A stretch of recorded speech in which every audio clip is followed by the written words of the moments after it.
You all need to hear this woman's marriage experience featuring today from our Lifestyle News Desk. And do remember to share your thoughts in the comments. If you think that the worst thing that can happen to a married woman in a marriage is infidelity or arguing all the time, it is not. Oh, wait, let me tell you, it is to be married to a man who listens to everybody but his wife.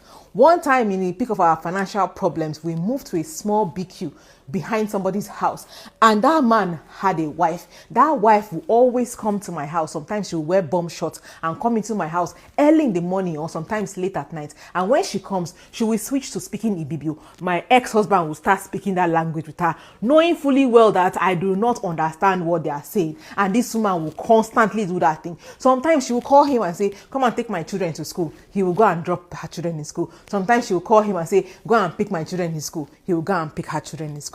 When I started talking to him about it and saying how uncomfortable I am about it, he dismissed my feelings. And to be honest, I did not have any issue with them speaking their language. But how can I be excluded from a conversation inside my own home? That was the problem. And then my own Odogu is carrying children to go and be dropping for a woman. He can be on her beck and call. But me, if I say, Oga, please help me bring water from the fridge, he cannot even help me. Outside, he's Mr. Generous. This woman was a full-time housewife with 2 cars. Nothing was wrong with those cars. Her husband was never in the country, so her role was to take care of her children. But she has seen Mumuna that she'll be sending to go and pick her children every time. And that person was my ex-husband. And that thing annoyed me because this man I put on a pedestal and this woman is just controlling him like this. Sometimes I will see that sly smile on her face and she knows that me, I know exactly what she was doing. But that man refused to listen to me until someone else that he went to go and complain to, that I'm always complaining, I'm always fighting with him. That person now told him that your wife is right. Your wife can see what you are not seeing.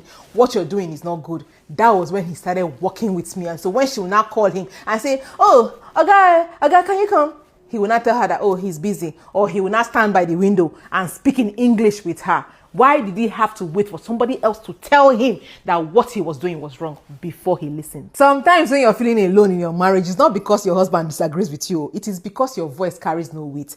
Nothing you say means anything until somebody else repeats it back to him. You stop feeling like a wife inside your own house and you start to feel like background noise. Is that not true? The day your wife realizes that people outside have more influence over you than she does, that's the day something starts to die in that marriage. The feeling of safety, the feeling of being valued starts to reduce. And slowly, that marriage will start dying. You will not even know that the marriage is dying. That's why I'm surprised when a woman says she wants to leave. The man starts to act surprised. Oga, is it that you don't know what you're doing since?